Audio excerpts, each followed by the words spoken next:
Welcome to Demystifying Diabetes. This is the second workshop in a series that the Diabetes Link Club at University of Toronto have been doing, and DHF was very thankful to be invited to participate in this one to kind of share some of the resources and the information we have about navigating that transition to university when you're living with or caring for someone who lives with type 1 diabetes. I'm really excited to kick things off. As Heather said, this is a really exciting collaboration between the Diabetes Hope Foundation and the Diabetes Link U of T chapter. I'm joined with a wonderful group of panelists who have had the pleasure of working with, over the last few months and also since the beginning of the year, just being part of their club. I'm very grateful that they welcomed me, and I've always felt that I think some of the things they do for the U of T campus are really awesome. So I'm really proud to be part of that. And I've also been part of DHF for a while now. I'm not going to introduce myself too much. We have a slide for that, but just to get into the workshop overview. So today, there's so much we could talk about with university. And there's so much that we are going to talk about, but just the kind of a broad overview. Today's just kind of meant to talk about some of the things that we can be thinking about in advance of university or college, regardless of where you go, that hopefully make you and your child a little bit more comfortable and confident heading into university. So some of the key things that we're going to be talking about today are accommodations, health insurance, food options, some stuff around shifting boundaries and independence, the commuter versus residence life, and we have some people to share some personal stories on that as well, funding supports, and lastly, building community, where we're going to hear from Diabetes Link as to how they've done that and navigating some resources. And throughout the presentation, what we've done is in the slides where it applies, we've had an accompanying resource from the DHF, which you'll see with a star. So if you want to learn more about, anything specific, or if you want to check out one of the resources, just feel free to do that and look out for those gold stars. Just a little bit about DHF for anyone who's not familiar with it. DHF was founded in 1999 by Barbara Pasternak, who is a mom of three, two of which were diagnosed with type 1 diabetes within about 3 years of each other, both around the age of 11 or 12. As she followed them through the pediatric care system and they got ready to transition into adulthood and adult care, she realized there was a gap in resources for students who were kind of going through that transition. So she founded Diabetes Hope Foundation. It started with our scholarship program as a way to provide financial support to families, but also just to celebrate everything that youth living with type 1 diabetes manage. So youth who are managing their diabetes while also being leaders in their community and achieving academically. Since then, we've broadened out to create a wealth of resources that can help you navigate that transition. They're all available for free on our website. We also have peer support programming, so a mentorship program. And everybody here, I think, is or is training to be a mentor in that program, where we match youth up with somebody at campus who can just help them navigate really just the first few months of post-secondary school and diabetes. They're both fun and tricky to do at the same time. So it's a great resource to have there. And again, everything's available on our website. And I'll throw it over to you, Nargis, to talk a little bit about Diabetes Link. Hi, guys. So the Diabetes Link is an overall nonprofit organization with student chapters all across the US and Canada. It initially started in the US and then it branched out. We're also actually the first Canadian chapter of the Diabetes Link. And similar to DHF, they do a lot of providing resources and college or university life, very similar to that. And then our club specifically, we'll talk a bit more about it near the end. But yeah, that's just a quick intro. And we also have our socials if you want to connect with us. I'll just do a quick go around to introduce everybody who's here. So I will save myself for last since I'm last on the slide, and maybe we can just follow the Brady Bunch order on the screen there if you wanted to start off, Ethan. My name's Ethan. Nice to meet you all. I'm currently a medical student at the University of Toronto, and prior to that, I did health sciences at McMaster University. So my university transition experience was a little bit longer ago, but not too far off. And so I also had to transition to the University of Toronto. So I have some experience at two different universities, and so I'm very happy to be here and to learn from all of you, and hopefully we can get a really engaging discussion going today. Hi, everyone. I'm Rachel. I'm a second year at U of T and I'm studying pharmacology and toxicology right now. I've been commuting since first year, so I'll be talking a little bit more about the commuter experience and how uni transition is going with just commuting and still living at home. Yeah. Hello, everyone. My name's Kieran. I'm a second year at U of T. I'm in the cognitive science program and as well as psychology. So I'm pursuing a double major on that, as well as a minor in philosophy. Um, Currently, I'm a part of U of T's student advisory board on the accommodations committee. So I'm going to be covering our accommodation section of this meeting. I'll pass things off to Nagas next. Hi guys, I'm Nargis. I'm in my last year at U of T. I'll be graduating in the fall, but I'm doing a specialist in psychology and also a minor in philosophy. And I've had the pleasure of being the Diabetes Link U of T chapter president for the past few years. Yeah, I'm excited to be here. Heather, so I'm the executive director at Diabetes Hope Foundation. I've been living with type 1 for 25 and a half years now, which seems like way more than a lifetime. And I've been with Diabetes Hope Foundation for 3 years and just, I don't know, love doing these collaborations with the students and the clubs that we work with at DHF.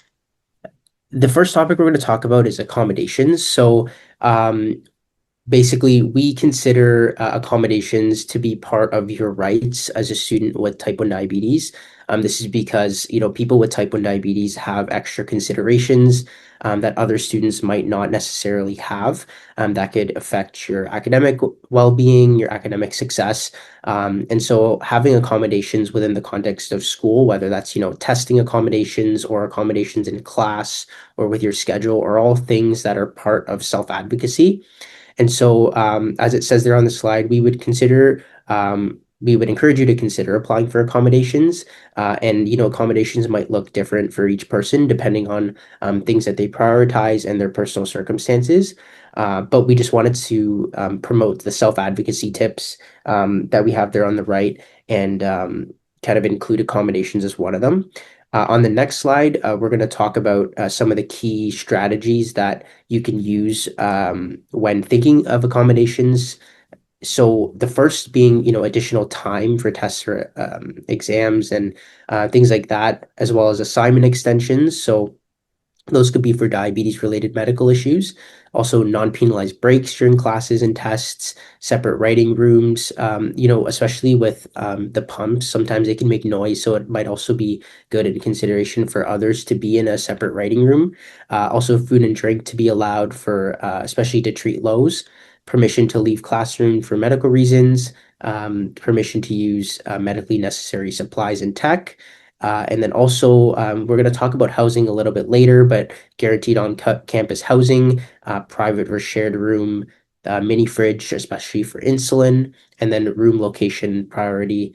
Some examples there are in your exits or close to a resident advisor if you need the support. Second to last, we also have the priority course selection and time-specific exams.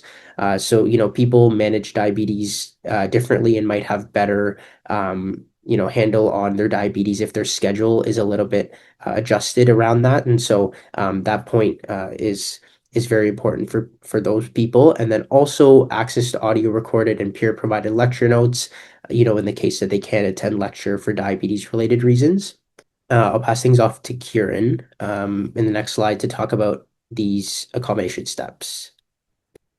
Sure. So hello, everyone. So I'm going to be covering the accommodations section. So the step one is to contact your school's student wellness or / accessibility office. I know at U of T we call it the accessibility office. You're going to set up an appointment with a academic advisor who's going to follow you throughout your academic career. And you're going to find out what documentation you need to provide. It's going to be a nice introductory meeting. Shouldn't be too long. Get familiar and, they're very great. They're very nice people and they'll help you kind of orient yourself because it can be a big transition. The next step is that you're going to need to provide a doctor's verification of your type 1 diabetes. So make an appointment with your doctor at the accessibility office appointment, get the documentation you need and go from there. I would recommend from my experience, is kind of printing out everything you need before, setting up the appointment kind of like after your yearly like endo appointment, get them to sign it just to prevent any email tag, because I found that was one of the challenges I faced. After that, you're going to send the information to your student wellness advisor, so accessibility officer, and then you two will hop on a call later and then create a list of accommodations. What I found too is in that call, you can kind of get specific accommodations if you need. So I find that when my blood sugar goes high, especially like if I'm stressed, it goes high, that my vision starts to get like a little bit wonky, so it gets a little bit blurry. And I mentioned that to my accommodations advisor, and she gave me a like lamp accommodation, which you wouldn't necessarily get as a part of your diabetes accommodations package, but it's just nice to have that call, kind of mention what your needs are, and then they can kind of tailor it to you. After that, you should get a accommodations letter.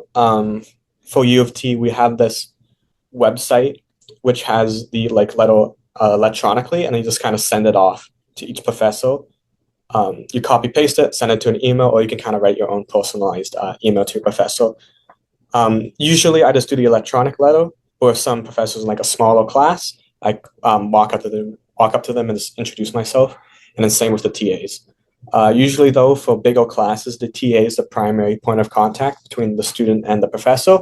So usually go to the TA with the letter and then tell them to forward it to the professor.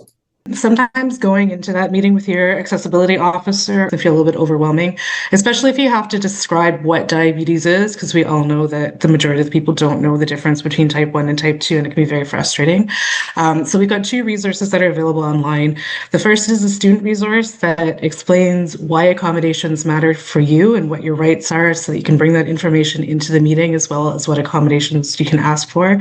The second is one that you can send to the accessibility office ahead of time, and it explains exactly what diabetes is, why accommodations are important, how diabetes can impact the learning experience for students living with it.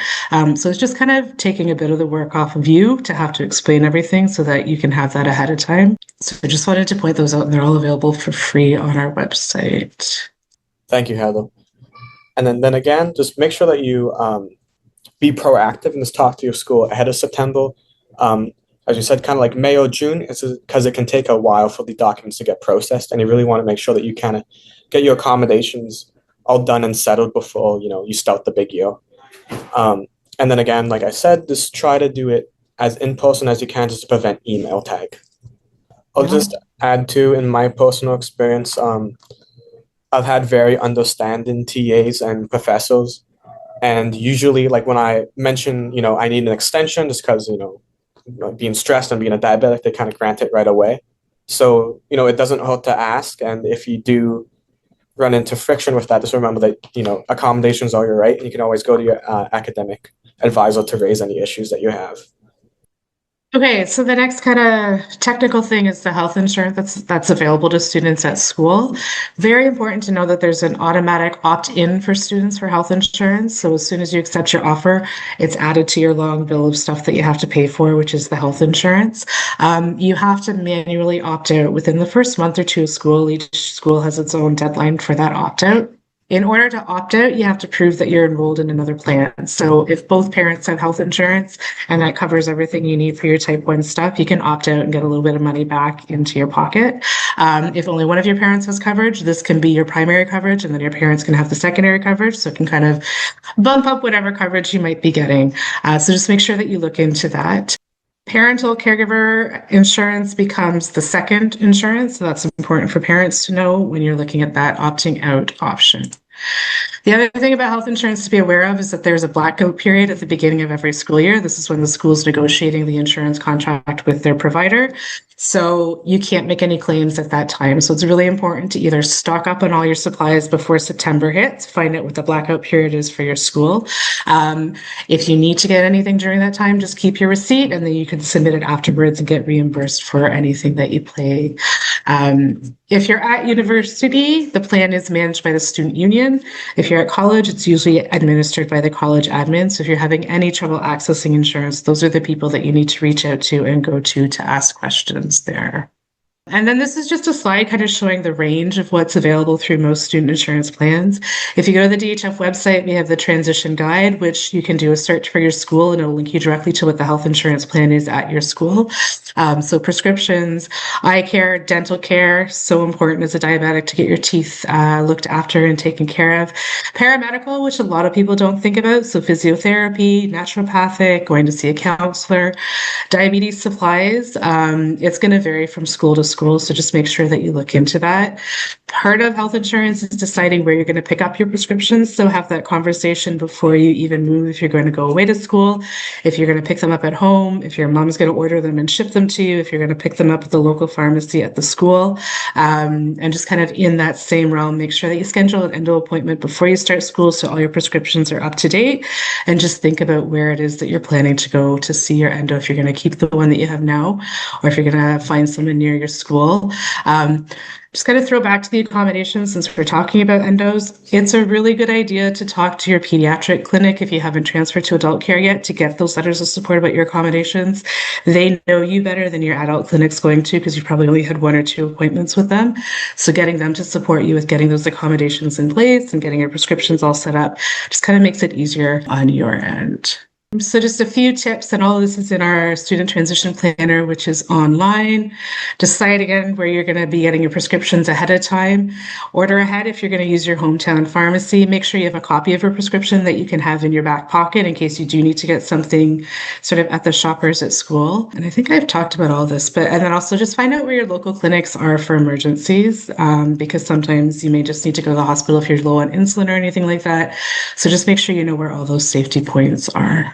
So I'm going to be talking about campus food options because I think it's something that's very important to start to think about, and something that I remember as someone who was starting university, I was wondering what the food options would be. So things that you can look at in advance of starting university are the meal plan options. So each school generally lists some of the meals that they have available and some of the food spots that they have on campus. In addition, like the hours and like logistics like that. And so what I would encourage you to do is to just take a look. If there's like schools that you're interested in, just go on their website, and usually it's under like menu options or like food plans and things like that. And so one other thing worth considering is that if you don't have a locker on campus, especially for people who are commuting, it's important to pack food for the entire day, especially if you have a long day of classes and can't really get to and from the cafeteria. It's important to pack the food that you'll need for the entire day, especially low snacks. And important is to always pack more than you think that you may need. The other point there is just about scheduling. So one thing about university that I think everyone here can attest takes a little bit of time to get used to is the fact that, school hours are no longer traditional. In many cases, unless your accommodations are such that you push them kind of towards the traditional, 9 to 5 workday, you'll find that some university classes end up being night classes. So like, a 7 to 10 or like, a 6 to 8. So these can be a bit tough to get used to, especially if they fall on a mealtime. So just remember to keep that into consideration. And if you need to adjust your accommodations and your scheduling to reflect that preference, please feel free. The other thing is, it can be easy to just rely on like snacks like granola bars and stuff to keep you going, but it's important to have those balanced meals and, be very intentional about scheduling those in your day to day. And it's actually pretty easy to do if you can look at your schedule and on a week to week basis kind of figure out when you can schedule those. It can help you to stay a little bit more accountable and prepared. And the last thing, I think the last thing is to brush up on your carb counting. So this is something everyone struggles with, of course. But one thing that's very helpful is that a lot of meal plan options, they list the nutritional facts of the meals that are served. And so they'll have the carbohydrate count and that, but that's kind of half the battle. The other half the battle is, if you put the right amount of carbs, but your settings are completely off, then it's like, So one thing that you might want to do is book a meeting with your endocrinologist in advance of university and just kind of make sure that you're feeling confident about carb counting and your current settings. And that can really help, especially to read those exact values that they have in the nutritional content. The second last thing is depending on the size of the campus, remember that there might be walks to and from your classes. And so, having that exercise mode on, or, if you want to kind of pull back on your insulin a little bit, that those are all really great strategies to adjust for that extra exercise. And lastly, just to have kind of one bag or one central place in your backpack. It could be that one pocket that we kind of add random things to that we don't end up, going through. But to have that one place that you have all your diabetes stuff, where you feel confident that, you have extra supplies in case something happens, that's also very important. So I'll just talk a little bit, like kind of extend on what Ethan was talking about, especially in relation to commuting. So as he said, like make sure to plan ahead, like pack extra snacks. Like I always have like extra pump supplies. I know it's not an everyday thing, but I always have like a fear, like what if I accidentally yank my pump side off or something like that? It has never happened. And it probably will never happen, but it just like gives me peace of mind. And knowing like what times you will eat for me, like at least for this semester, if possible, I try to like make sure when I'm making my schedule and doing course selection, I try to leave a slot at lunchtime or around that time so I can eat food and make sure my blood sugars are at least following some sort of um, schedule so it'll work better with my basal. Obviously, you can change your basals. As Ethan also mentioned, turning on like sports mode. Um, if people are commuting, one thing to consider is like how long is your commute? Because honestly, from my personal experience, commuting can be a lot more tiring than some people think. So just having like extra snacks or just accounting for how tired you'll be and how that can potentially affect your blood sugars. And if people are driving, just always checking your blood sugar before you drive. And um, for me in first year, I decided to get a locker at school so I could store extra snacks and supplies if I needed to. Even though I didn't find it super helpful, so I didn't get a locker this year, I think it's still a great option for anybody who wants that extra backup. So it's just something to consider, or just having, especially in first year, a lot of your friends will be living in dorms. So finding a person you trust where you can store extra snacks or supplies if needed. In terms of commuting, there's also just having a safety system in place. So having friends check in on you or commuting with you, finding buddies. Yeah, as Kieran has said in the chat, a lot of commuter lounges have fridges, free snacks, kitchenettes, and a lot of departments have their own lounges with like microwaves, fridges. So definitely get to know your own school and see what resources your school and department provide. Um, for me, going back to the safety and support system, like maybe sharing your location with someone, or just telling people, hey, I'm going on the train now. And another thing I added after first year was before, when I was in high school, I didn't have like a medical alert bracelet, but it just adds an extra layer of safety in case I am commuting alone, and it helps other people around me know like what I need in case something does happen. Um, and as Ethan also mentioned, just getting familiar with campus, like where can you get extra snacks or like medical help? I know for U of T, there's like a lot of hospitals and emergency clinics like right outside the door. Um, there's also like student wellness and resources for commuters, such as commuter lounges. And for me, I kind of saw it as like a fun thing, like getting familiar with campus, like exploring cafes with my friends and like getting to know like what snacks I like nearby. Like it doesn't have to be like this dreadful task. So it's actually pretty fun for me. Yeah. So I can pass it on to Nargis to talk a little bit about living in residence. Yeah, so some tips here. So generally, students registered with their school's accessibility or disability services are eligible for residence and meal plan accommodations. So there can be like priority placements like medication storage and like maybe requesting to get a mini fridge in your room, or choosing like specific meal plans.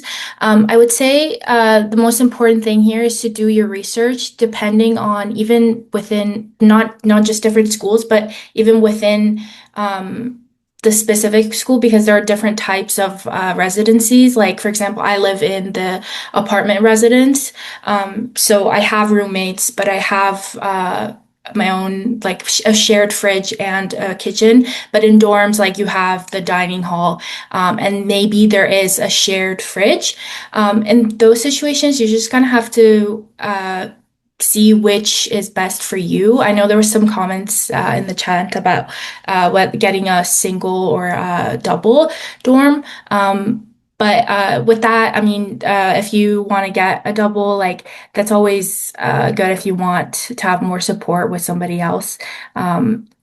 And then you can always let your roommates or your floor don know that you have type 1. Maybe just let them know what to do in case of emergency highs or lows, like where you store your glucagon.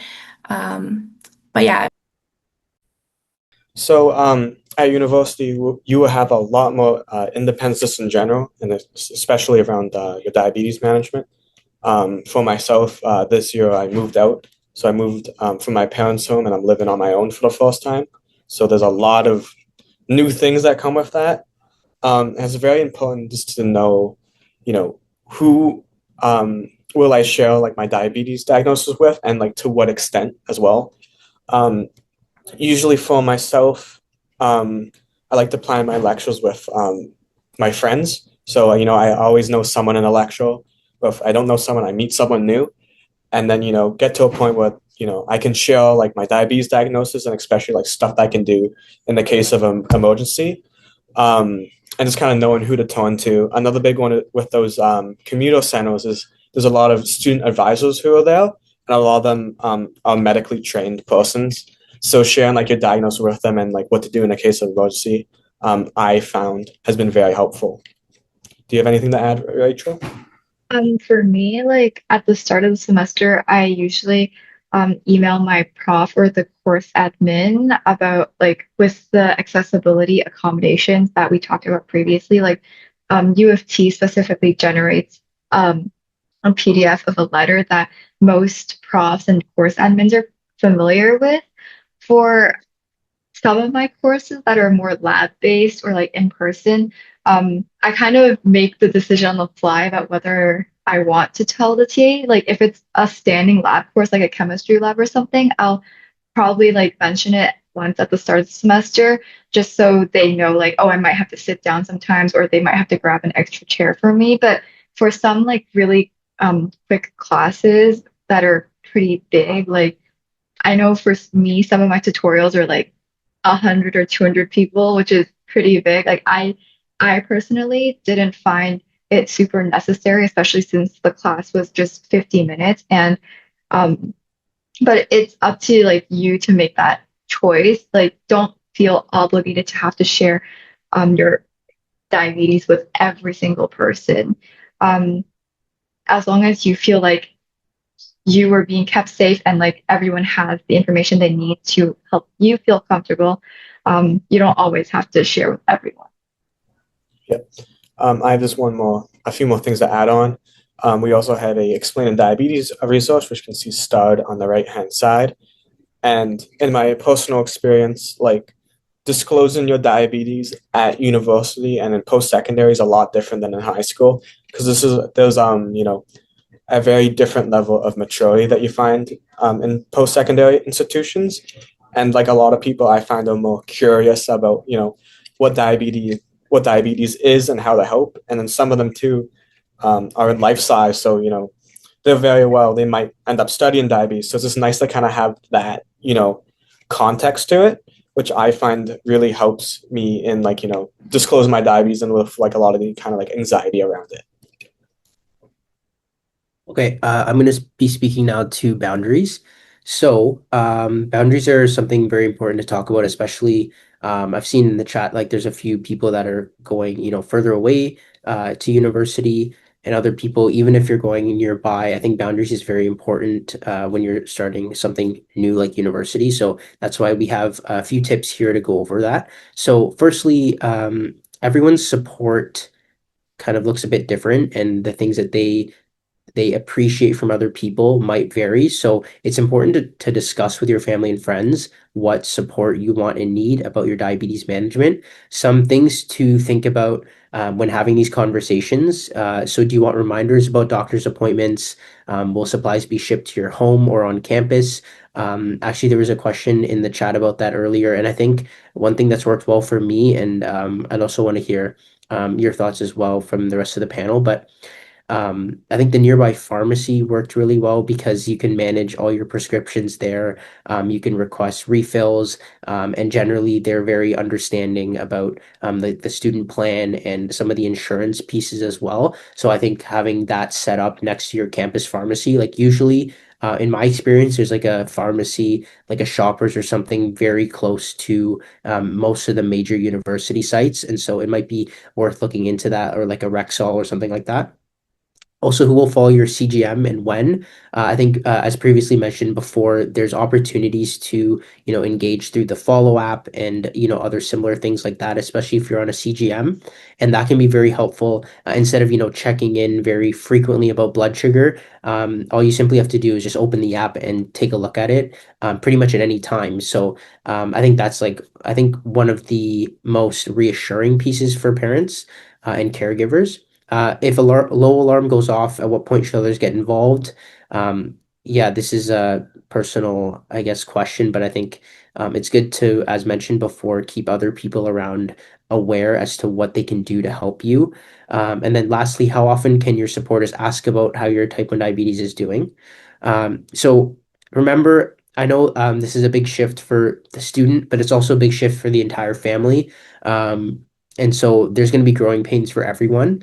So again, I can't say this enough, but the biggest thing is just to communicate how you want other people to support you, and the language that you want them to use, how frequently you want them to check in, and all that is very important to discuss. Hopefully over the summer, so that when you start things, you feel like you're supported right from the get-go. And then for supporters, your young adult is a responsible person capable of taking the lead on their T1D management. So this is just a reminder that, everyone goes through challenges living with type 1. That doesn't negate from the fact that you're still an independent and very capable person living with type 1. People have diabetes for many, many years and still don't feel like they have a handle on it. So don't feel like you're necessarily different from other people if you don't have a quote unquote great handle on your diabetes. Everyone grows and learns, and that's part of the process. And so it's most important to just let other people know how they can support you. And then lastly is safety planning. So this is like one of those conversations where, I would say this is one of the most essential ones to have, because if something does happen, that's like, an extreme high or an extreme low, you want to have a conversation around what you want to do.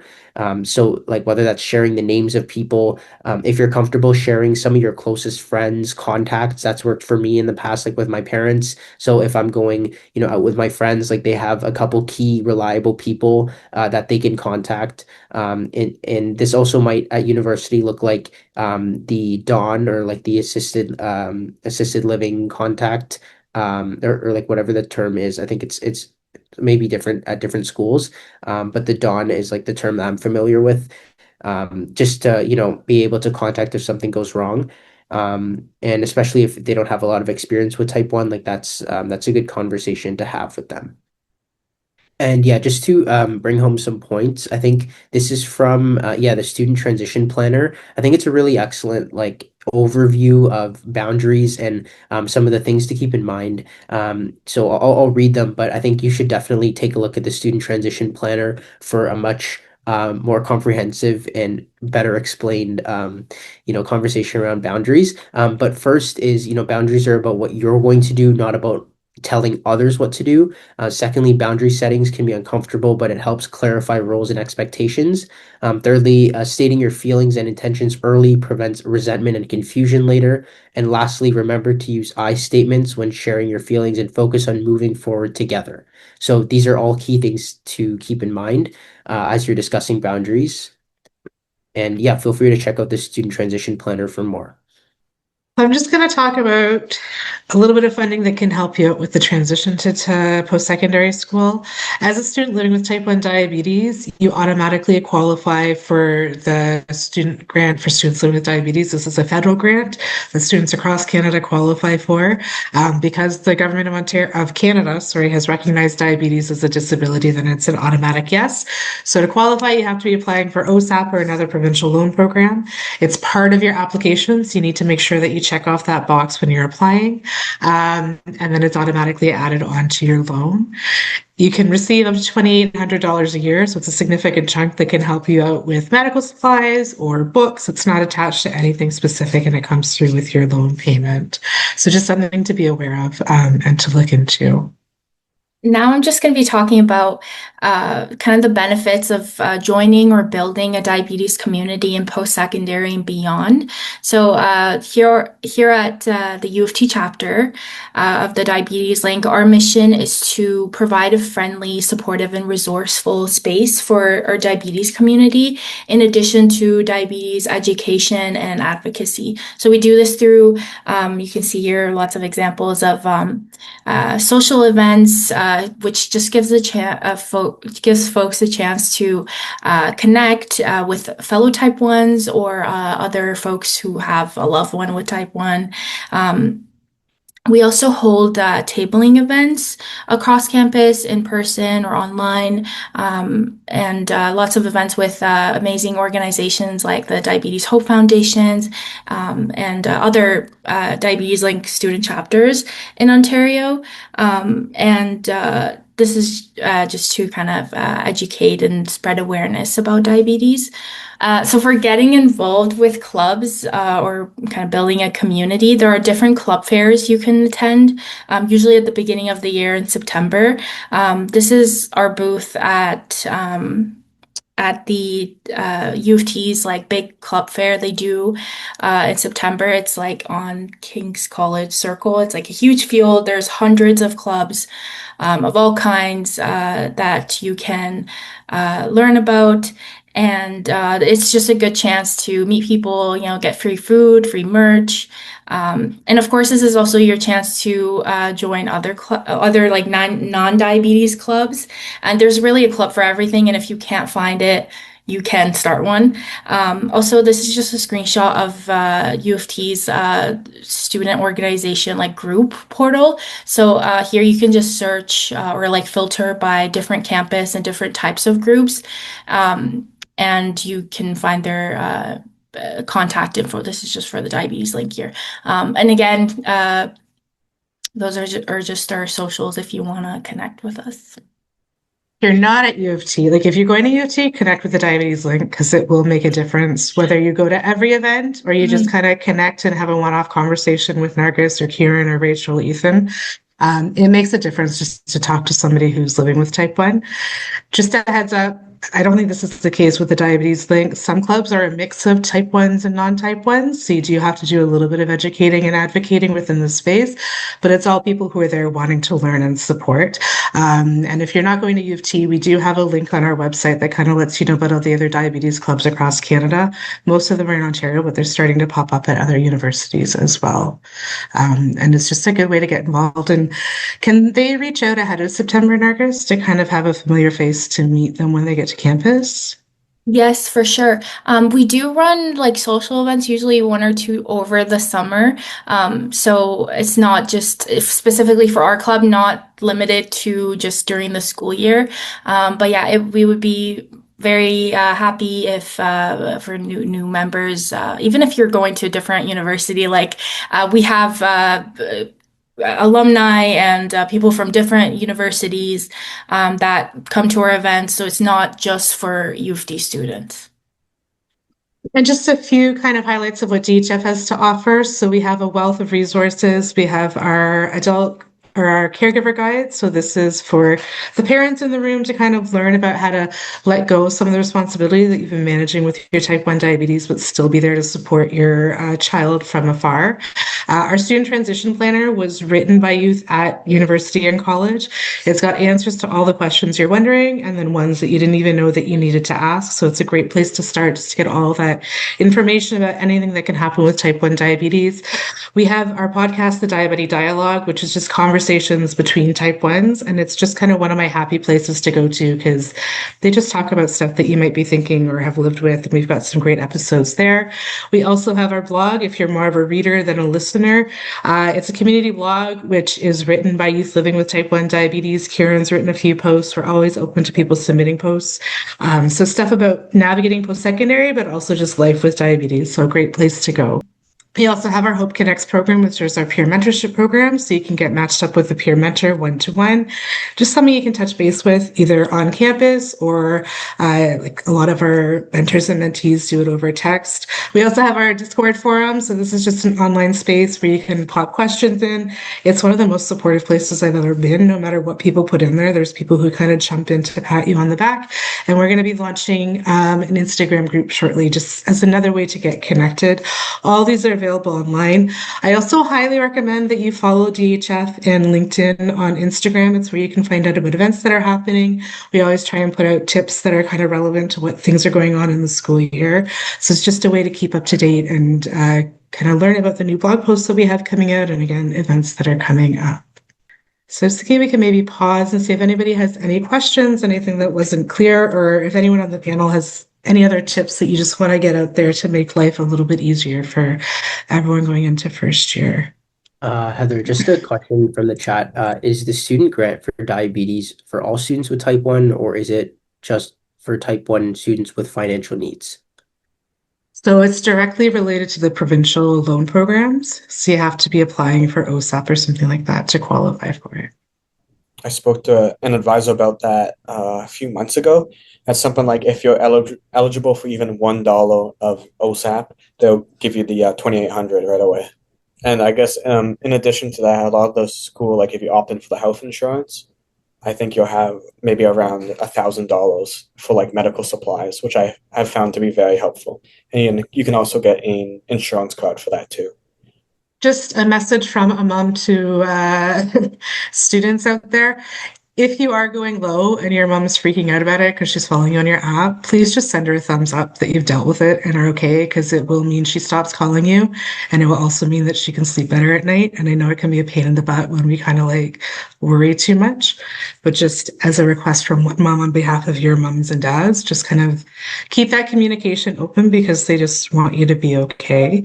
And for parents, just kind of ease up a little bit and trust that they've got it and maybe give them that 15 minutes before you start freaking out, unless it's like double down arrows at 2.8 or whatever it is.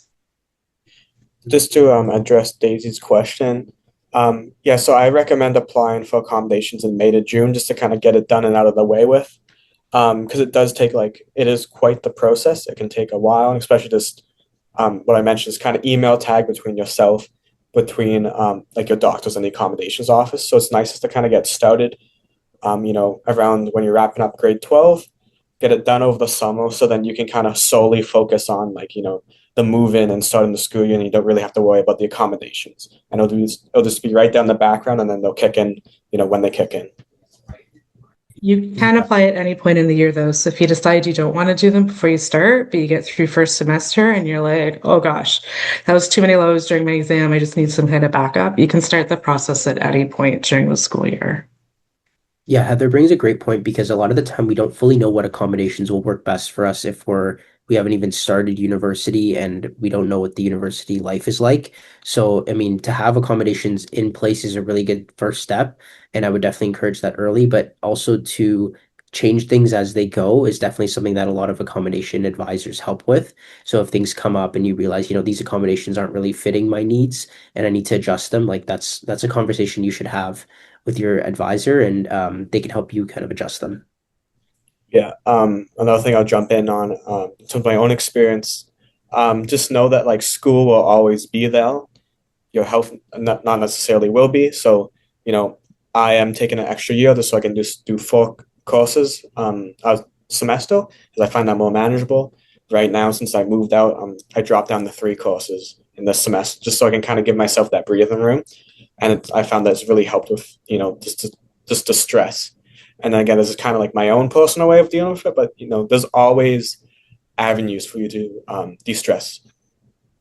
There's a question in the chat about applying for accommodations and if the accessibility team reaches out to you or if you need to reach out to them. So I'm going to let one of you guys answer that.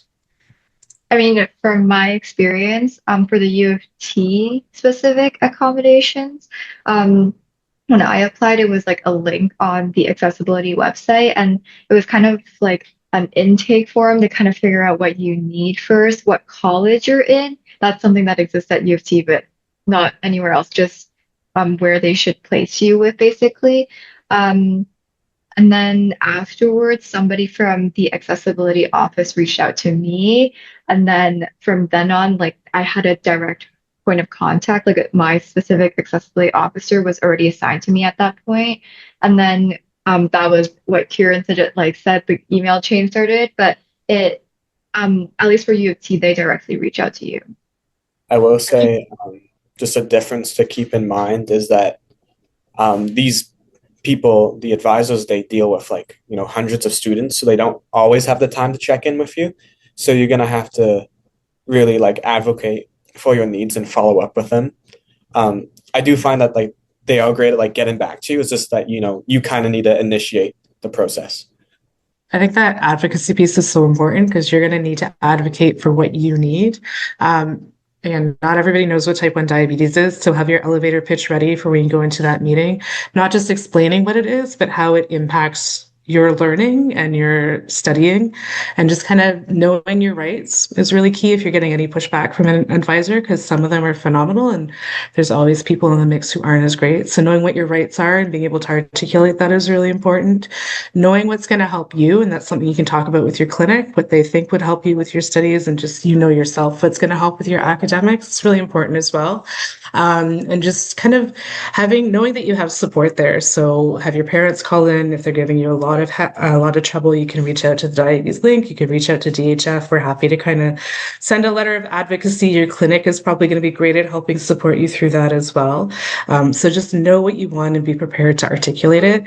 It's better to be over prepared and go in and be like, hi, I have diabetes, I have accommodations, and they say, yes, here's a smorgasbord, and not have to use it, than to go in and they'll be like, I don't know what you're talking about, and have nothing in your back pocket. So just to have that ready to go ahead of your meeting and expect the worst, and then hopefully you'll get the best, and it'll be sunshine and rainbows and all that wonderful stuff.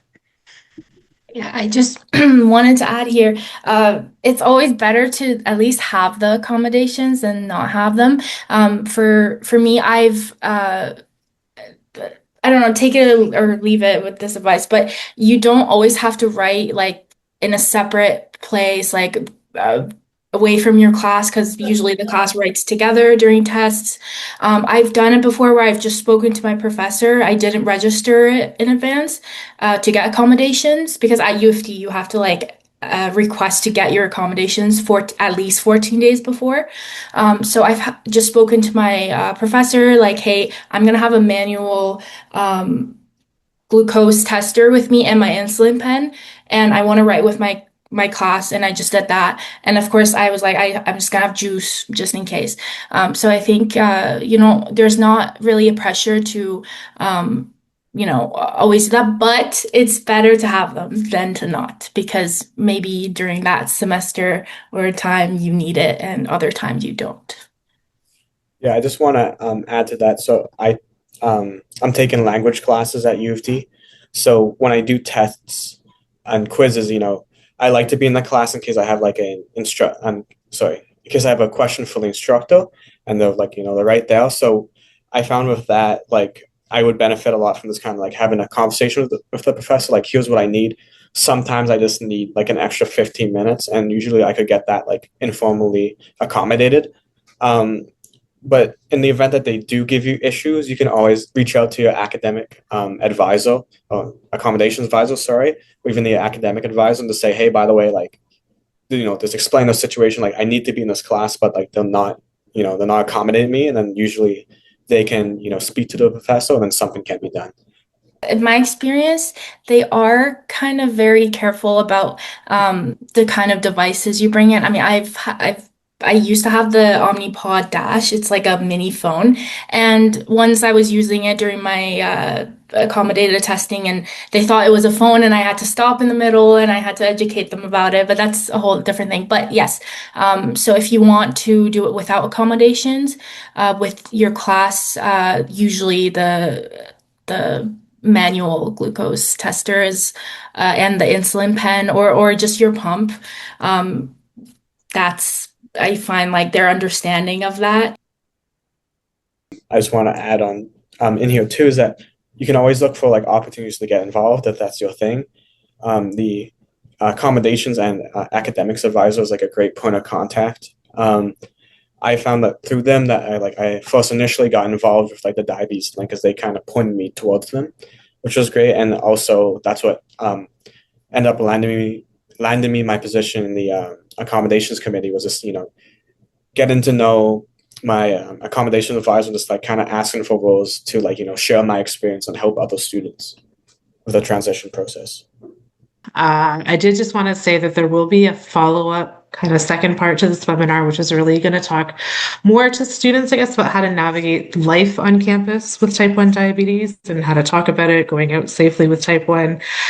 So just watch for that. It'll be coming out sometime in May once this phenomenal team has got through their exams and can kind of breathe again.